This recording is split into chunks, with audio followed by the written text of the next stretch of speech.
operate at that higher level to get into the decision-making of the British state. He's also a member of the great think tank of the Edwardian era, the Coefficients, where he's talking to Haldane, Earl Grey, the Foreign Secretary, and others.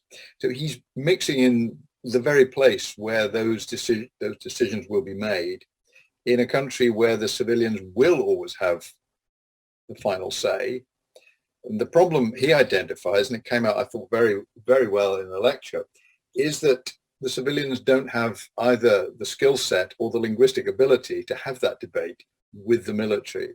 What's happened since Clausewitz's day, since Napoleon's day, is that military professionalism has created its own rhetoric. And that's not a rhetoric that liberal civilians in England are engaging with.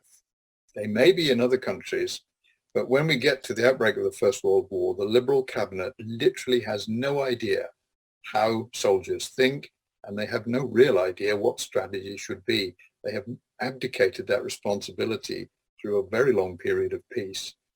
And Corbett's attempt to make sure they had the language and the intellectual equipment to have that debate ultimately fails. The decision-making at the very beginning of the First World War reveals that the Liberal cabinet may have read Corbett's book, but they certainly haven't either understood it or internalized it, and they allow control of policy to drift away. Moltke won the argument in 1914 against the Bismarcks because the Bismarcks of Britain in 1914 had no understanding of the business of war. Bismarck certainly did understand war, and he understood why it needed to be controlled. 1914 British Liberal cabinet doesn't do that.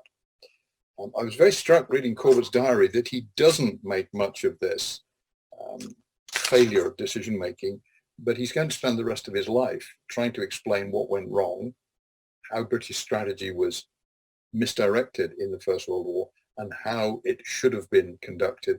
Because his job from 1914 until 1922, when he died, is to write the official history of British grand strategy.